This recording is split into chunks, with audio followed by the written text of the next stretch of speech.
This is day 72, and we're getting ready for a heat wave here in New Jersey, going up to 90 degrees. Yowzer is the word I have for that. But fortunately, there's a cool breeze, and that helps tremendously. So my meditation today was beautiful. And gosh, I have to say, I was so filled up. One of the things that I have to say is going on for me is I have such, let me see, what am I trying to say here? I'm really proud of myself. Like, this is really one of the boldest and most courageous and bravest things I've done. And what am I doing? I'm dying to the old and welcoming in the new. These last several days have been so personally profound. And I just could not be more proud of myself. And I look at the last, 71, but probably really the last 4 months, since February 22nd. And I look at it from that moment to this moment. And let me tell you something. These have been profound, life-altering, transformative days. And I called it all in myself. I began 2017 with Bring It On. That was the energy that I brought into the new year. Bring it on. And guess what? Life has been bringing it on. I came into the new year with a vision of wanting to help 10,000 people take the inward journey. And what have I done since that declaration?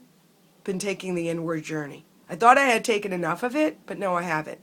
And not only did I need to take more of the inward journey for myself so that I could better help you take your inward journey, but I also have had this profound experience of dying to who I've been.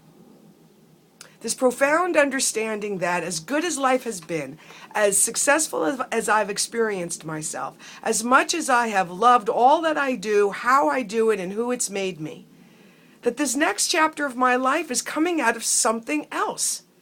Yes, pieces of that perhaps will be integrated into what is coming. But when I said earlier that I'm proud and brave and all of that, it's because I am actually letting go of all of who I've known myself to be. I'm letting go of these identities. I'm letting go of the attachments to how I have showed up in the world. And my ego is freaking out because my ego wants to be loved, it wants to be seen, it wants to be recognized, it wants to know, it wants to be a part of what's familiar to it. It needs to rest on the past because it knows. And I'm calling in something bigger. How outrageous is that? So I've been working with Kyle Cease, and one of the programs I've been working with since I left his retreat is having us do these exercises. And as I was watching, and we did some of these exercises in the flow group, but in these videos he's calling on us to do them again, and it has to do with writing down, what do I love, and what do I know, and what do I understand, and what are my assets, and as I was watching these last couple of videos here, because I'm almost done with the series, I could feel inside of myself, my soul telling me, this is an important exercise for you to do. Who you're becoming is inside these exercises, because after you do all the exercises and get a couple of your friends to tell you what they see you being good at, you're supposed to go through the lists and with a radar of what feels light. And if it feels heavy, to let it go. But if it feels light, to highlight it. And then to make a new list of all of these passions and all these things that I want to be inside of every day because they bring me such joy. And to have some fun combining them like he did. Like he took his role as a comedian, something that comes natural to him, that's a gift, and took his passion for being involved in transformation work and came up with the transformation comedian. And in that moment he said to himself, geez, nobody's ever done that before. And his ego was like, that can't work. Nobody's ever done it before. But his soul started leaping and saying, oh my God, nobody's ever done that before. It's original. It's new. So I'm feeling like something important is happening inside of me and that these exercises are super important for me to do today. Right after I do my radio show, this is what I'm committed to doing. There's something in here waiting for my recognition. It's so incredibly powerful.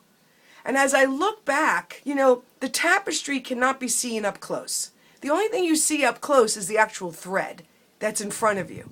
You have to step way back from the tapestry to see the entirety of the tapestry. You can't see it from up close. And this meditation experiment has been causing me to walk further and further back from the tapestry of my life. I was so engrossed in the individual threads that I was losing sight of the full picture. And as I step further and further back and see the fullness of what's going on, and see the divine essence, the divine timing, the divine unfoldment that's been going on since February, it is like incredible. I want to write this story because this is important. This is really meaningful. This is like blowing my mind that this has been my life these last 90 to 120 days since February 22nd. So, yeah, a friend of mine wrote and said, hey, I've been watching your videos and I really appreciate you sharing this journey. Something is happening.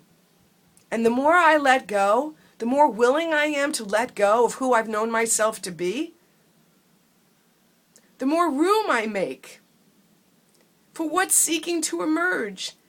And that is the truth for you as well. There is crazy shit going on in our country right now, at least in the hub that is Washington, D.C., inside our government and all of that. I'm not making a political statement. I'm just making a statement based on the observation of the effects, the outpicturing of the effects. And I thought today in my meditation, you know, what's happening there is no different than what happens in our own personal lives. You know, it's like all these people volunteered to be this outpicturing of what we all carry within ourselves, which is why when you do your own personal work, when you go about forgiving, when you go about healing your own separation to yourself, when you go about falling in love with yourself, when you go about accepting your beauty and your divine nature and all those things, you not only do it for yourself, you not only do it for the links in your family, for the young people coming up after you, you do it for everybody because there's only one thing happening. And it's got the incredible, unbounded, infinite intelligence to become everything. It looks like there's more than one thing happening, but that's the whole point. There isn't. There's just one thing happening. Oh, I'm fired up today.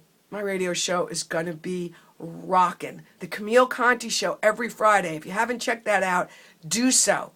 You can find it at the Camille Conte Show Facebook page. You can find it on iTunes and Podbean. It's this wonderful combination of all of this and some of the best music ever made, as well as some of the great new music that's coming out. Oh, the other thing I want to tell you is this is another profound connection, right?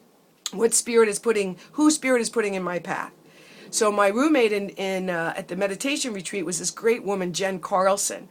And she is a powerful marketing woman and is super talented. And I spoke with her yesterday and said, you know, why don't we barter out services? Because she is starting her spiritual journey. And I said, why don't we barter out services? I'll show up a little bit as your spiritual coach, you know, guide, facilitator. And I want you to take a look at all that I have out there right now and help me further integrate this into one thing. Help me take all of these pieces of who I am and just be Camille Conte. And she's like, I'm totally into that. Let's do it because I need help. And I said, well, I need help too. So things are starting to emerge and make sense. And it's day 72.